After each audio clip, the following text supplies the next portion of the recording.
Hi, folks. Welcome to another episode of Film Study. This is Ken McKusick, and it's time for camp notes from August 12th, 2025, the 16th day of Ravens camp. Approximately an 85-degree day, hot. We had practice early today from 10 till a little bit before noon. Shells and shorts, actually it's 10:30, all done at half speed today. So it was a walkthrough practice. This would be similar to what they have on the typical Friday before a game during the season. They don't do a lot of hitting, or they don't really do any hitting. They do some light contact drills, and then they go a lot of half and quarter speed. And that's what it was today. Now, I can tell you about absences, so let's start with that. Emory Jones, Ardeas Washington, Isaiah likely still out with long-term injuries. William Kwenku still not back. Situation unknown is all I can say. I have not heard anybody ask John Harbaugh that question yet. Keaton Mitchell and Jair Alexander are both supposed to be fine in terms of these being long-term injuries, but neither is at practice. Again, I would be absolutely shocked if either plays this weekend against Dallas. In fact, I think both of them will be shut down for the rest of the preseason, hopefully be back at practice next week. Returning to practice today, Marcus Major was back on the field in uniform. I am not sure what drills he performed. And also, since this was not really a contact day, there wouldn't have been anything it would have been more likely they could have done the things they did today, while not yet perhaps in the final stage of the concussion protocol, whatever that is. So Marcus Major was on the field today anyway. Kyle Hamilton back on the field. That's obviously a very big deal for the Ravens. And, having those two back is something. Really, really want to see Mitchell and Alexander back, obviously, as well. Some celebrity feel to today. And we'll start with the lowest level of celebrity, as the introductions are always made in terms of, before a heavyweight fight or whatever, when they show other boxing greats that are there. But Dean Pease was at practice today.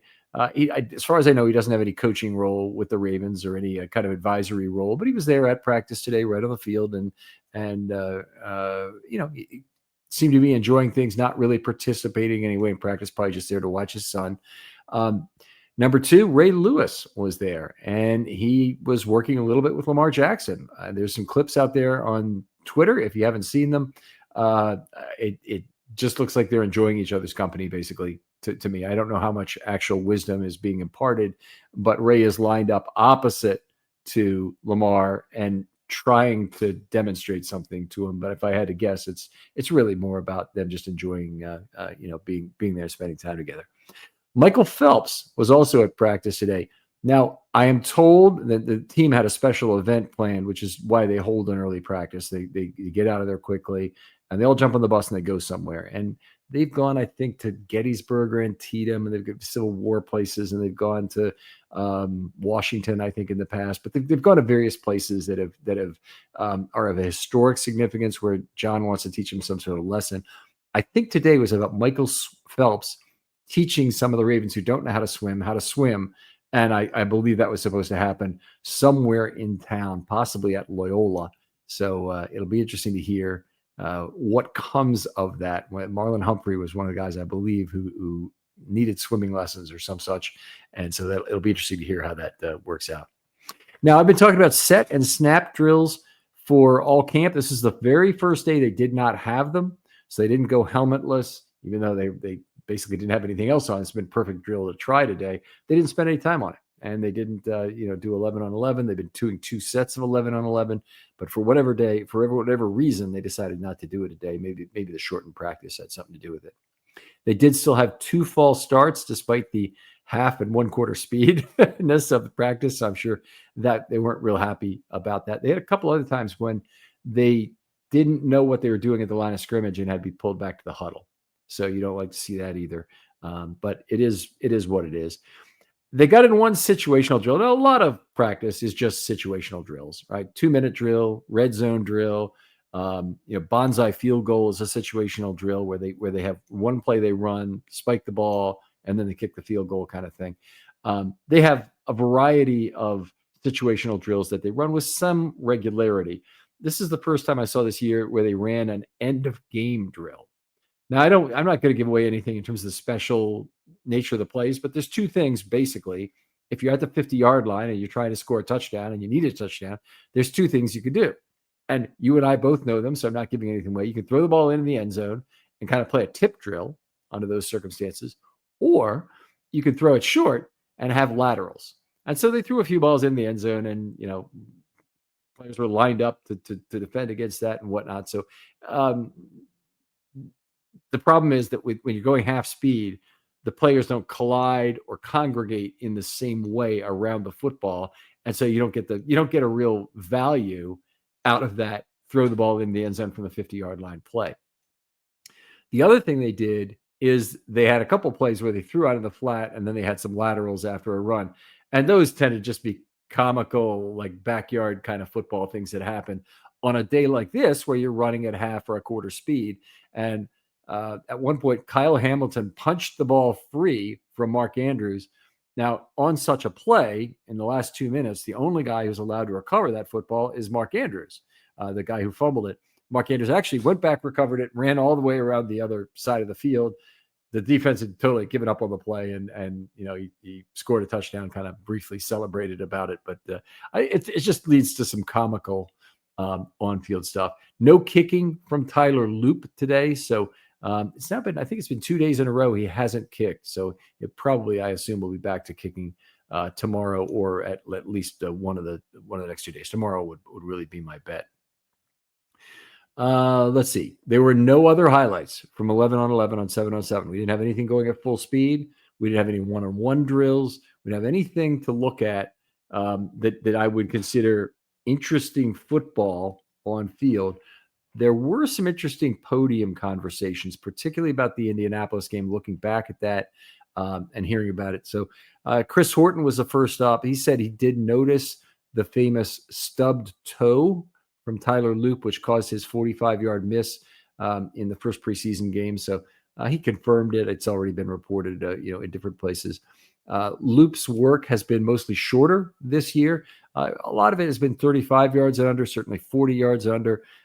And Horton addressed that. He's actually already said this exact same thing last week, was that the 80% of kicks, when you include points after touchdown, are under 40 yards, and they want to be good at that 80% of kicks. So most of his stuff is working on consistency to kick a straight ball and make sure that he's between, squarely bisecting the uprights as squarely as you would hope from short distances. So that was something that we'd heard before, obviously.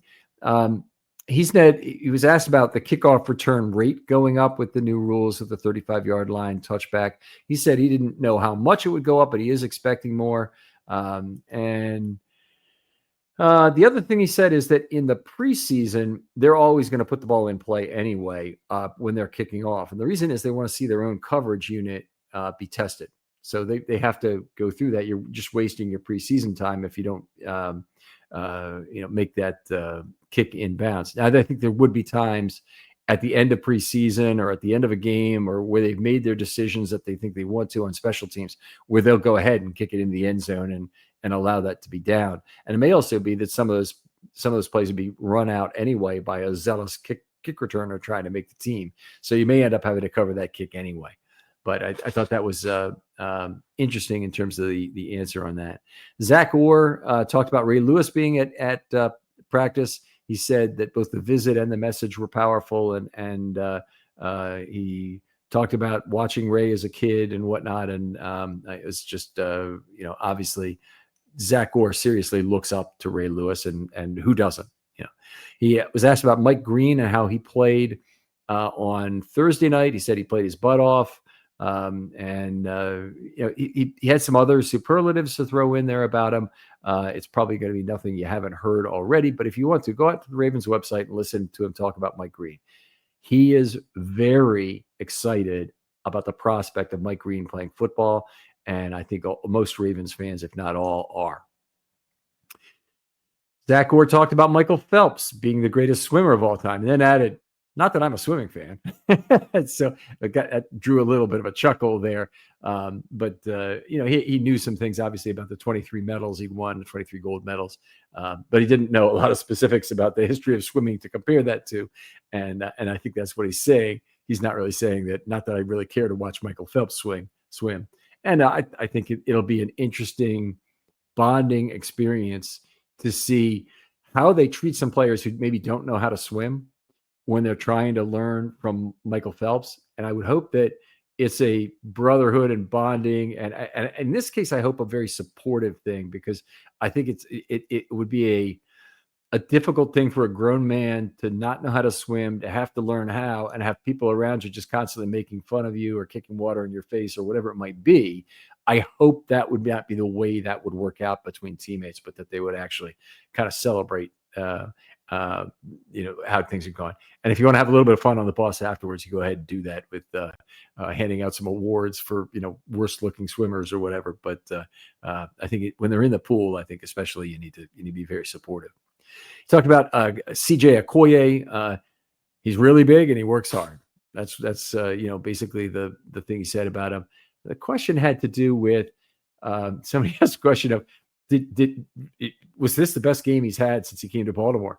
This is the first game he's had since he came to Baltimore, of course. So yeah, of course it was the best game he's had. He spent 2 years, I think, on the Las Vegas practice squad before this, and it is kind of amazing that he really hasn't had a chance during a game yet, not even as an elevation, or that he even stick for 2 years on one practice squad with the attrition, that occurs, and the need to find an enormous nose tackle would be exciting. But Okoye, he hasn't been playing football a long time, and he did not play any college ball.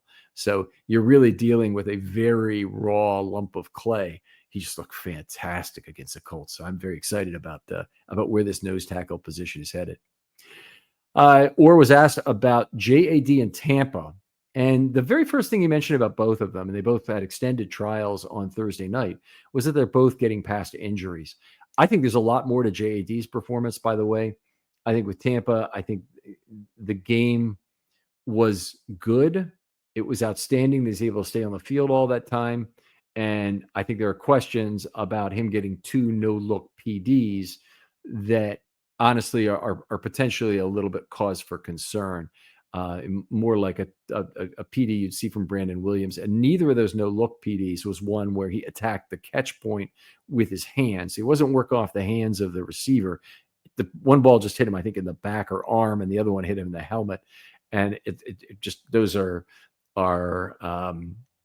not forced errors in terms of what he had happen. But Tampa played 96 snaps in total. You ever have one of those days where everything's off? Well, Mood can help with that. And let me tell you about Mood. It's the online cannabis brand that is changing the way we handle everything, from stress to sleepless nights, with functional gummies that are 100% federally legal cannabis. Mood launched to make cannabis affordable, accessible, and transparent, while at the same time supporting American farmers growing premium hemp on small pesticide-free farms. Their gummies are next level. Seriously, I've tried a few, and each one feels totally different. The Sleepy Time gummies, out like a light, immediately asleep. The Epic Euphoria, it's perfect when you just need a reset to feel good again. What makes them unique? Mood combines THC with herbs and adaptogens, so you get real targeted effects. You're not going to find this in your typical dispensary. And here's the best part. Mood ships discreetly to most states, offers a 100-day satisfaction guarantee, and right now you get 20% off your first order with the promo code RAVEN. Just head to mood.com. Find your perfect gummy and use the code RAVENS at checkout to save 20%. 80 on defense, 16 on special teams, and that was very impressive. I think there were other good things about him, but make no mistake, the Colts threw at Tampa all night. And so even when Marquise Robinson came in the game, for example, on the other side, they didn't throw at him. They continued to throw at Tampa. So it's he had a very heavy kind of a workhorse night from a lot of respects. And it's very similar to Brandon Stevens in terms of he's been one of the most targeted cornerbacks in the entire NFL for the last 2 seasons. And some of that is not for good reasons. So, hopefully this is a year where TJ either can start to find the ball more in the air, or he can consider a move to safety at some point. But right now the Ravens need him as their 6th corner on this team. There isn't really anybody else who would make a whole lot of sense. I asked Zach about Jay Higgins and Chandler Martin, who both played outstanding ball, I thought, on Thursday night. He said, they're 2 guys who really played very hard. They were strong, and they really wanted the reps. He said he thought both of them probably should have been drafted and weren't. Hopefully, this is not a case where we're talking up these draft picks and increasing the chance that they get claimed off waivers if the Ravens have to try and slip them through to the practice squad. But that's certainly a possibility with these guys. I think the Ravens would like to carry both of them on the practice squad. Linebackers are usually good players to have one more of than you would normally do by positional allocation or prorataizing. But if you have Higgins and Chandler Martin, then those are easy practice squad elevations who can help you when one of your bigger core special teamers is out, and you would have 6 instead of just 3, and you would have 2 guys you can elevate if you have an injury to a Hummel or you have an injury to a Buchanan or a Simpson even. So I think they have good options with both those guys, and hopefully they're Ravens for all of 25. Did talk a little bit about moving JAD to the slot, and it wasn't just JAD; it's other guys who played the slot. Yeah, and he talked about the slot being a role which is much more complex than on the outside because you're a combination of a linebacker and a corner and a safety, and you have to blitz and you have to play the run, and you have to cover as well and do all that at a high level. So he's absolutely right, and it was a good thing to go into. He's still keeping himself trimmed, and as he was walking away from the podium, one of the reporters asked him about the reviews he's getting on the looks. He said it's mostly good. The people thinks he's 27 years old. He said, "Yeah, that's the plan. We're going to stick with 27." So he obviously is enjoying that. We had Todd Monken up at the podium third. He was asked about what improvements Lamar Jackson has made in 2025. Is it subtle improvements, better communication, understanding with him, he thought. And maybe he did talk a little bit about Monken kind of reversing the game planning and wanting to ask Jackson how he would like the offense to look rather than the other way around. And if you've ever seen tapes of Belichick and Brady looking at the teams they're about to play, so like they're doing advanced scouting, if you want to think about it, and trying to design a game plan, the way the two of them would do it seems like how Lamar and Monken maybe at someday can sit down to do it together. But when Brady and Belichick were doing it, they're taking notes. Obviously, Brady at this point had been in the league probably for 15 years, and he was taking as many notes as Belichick was in terms of trying to come up with things that can beat their opponent. I think that would be a great developmental step for Lamar to really do that, and also to have a bigger hand in it here. I think is probably going to improve the chances that the Ravens will be able to get the contract done with him and not have a big free agency scare coming up in 3 more years at this point. All right. He was asked about the quarterback play versus the Colts, and he made an astute point that the team needs to play better around those quarterbacks. So he's basically saying the pass blocking was not particularly good. There wasn't necessarily, he didn't say this, but there wasn't necessarily a lot of separation from the receivers in the second half. We did see LeJohntay Wester get free a couple of times.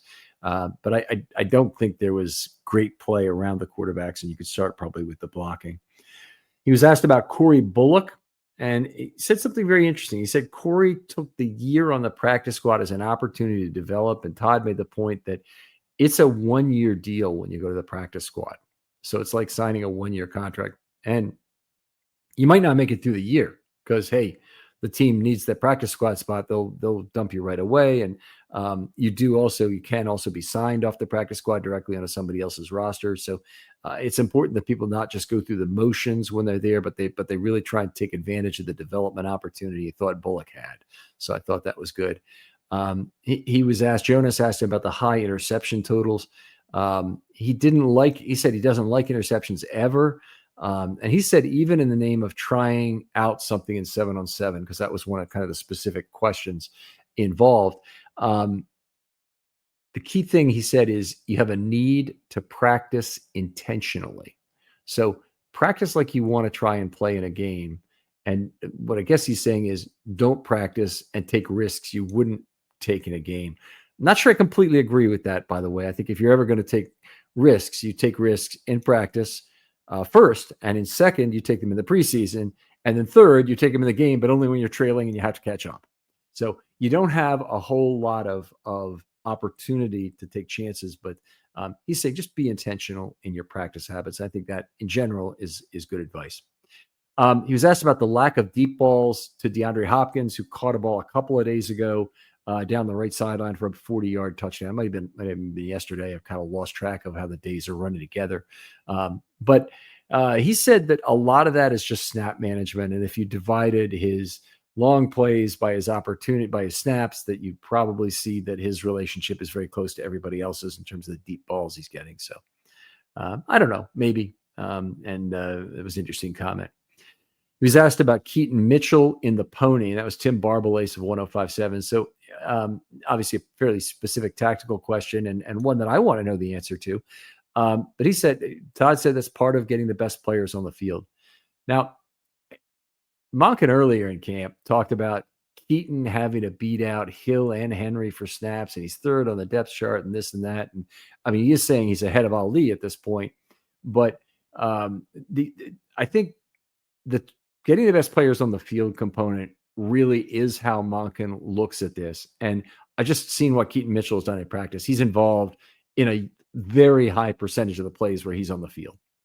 And he's Cooper Rush's security blanket in terms of the checkdowns, in terms of swing passes. And then he has a whole bunch of other design plays where he's got some primary run responsibility or even a primary receiving responsibility.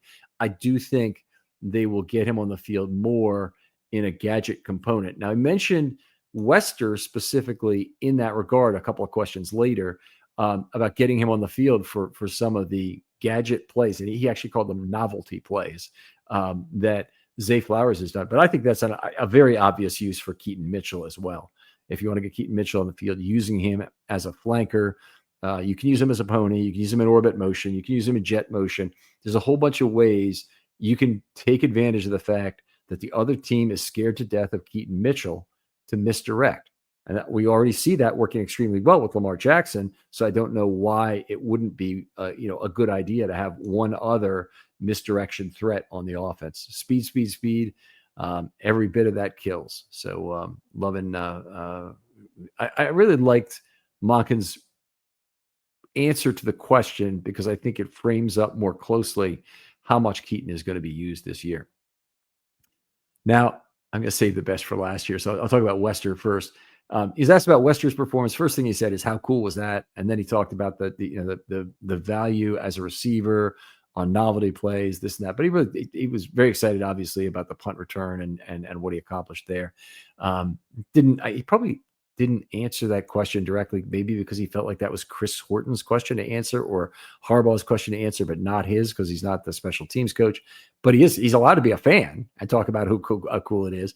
And I think if you're Todd Monken, it's a really nice thing if Wester wins the punt return role because Western can help you on offense and vice versa. I think, whatever Wester could do as a receiver secures the fact that Wester, the punt returner, can be active on game day and available to Chris Horton. So those guys will probably say, and I'll just take whoever, is available on that day. I don't think they really believe that. I think they want their own best players to be those best players who are playing also well on their side of the ball to justify their activations.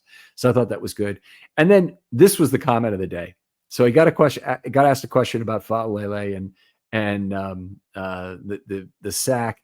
And, he talked a little bit about what a beating he's taken in the media over it in social media. He also says, Daniel doesn't talk. He's just a very quiet and reserved guy. He's never going to react to that kind of thing. The highlight quote of the day was this. He said, "One clip of a man entering a church does not make him a good Christian." Obviously, the analogy being one sack allowed by Daniel Fa'alele does not make him a bad pass blocker. So it's a very astute point, and it's the kind of thing I love to hear from Monken. He's really legitimately a funny guy, and I love the coordinators and having them come because they really don't show up at the podium with fatigue. John, has to be out of there sometimes 5 out of 6 days in a row at the podium. That can be very trying, and you can get a lot of the same questions. You can get frustrated by those questions. And because all injury questions have to feed through him, he can show frustration over an injury, as I think we saw talking about Robert Longerbeam's move to IR, not necessarily have it be directed at the media, but to feel his surliness about the situation, or saltiness, maybe is the better way to put it, about that situation. I think can lead to some fatigue at the podium. So if I'm just guessing here that John would probably like to be at the podium a little bit less than he is. But he, as the coach of this team, that's one of his primary responsibilities is to communicate, what the team is, what their direction is on a week-to-week basis. All right, that's going to do it for today. Thanks for listening, folks. Write us a 5-star 50-word review if you have just a moment to do so on any of your favorite podcast platforms. Otherwise, do exactly what you've been doing. Keep listening and tell one other friend about the podcast. Whether you show them how to get it off the website or you help them download it onto their phone, it's greatly appreciated. It will help drive more traffic to the show. Talk to you next time on Film Study.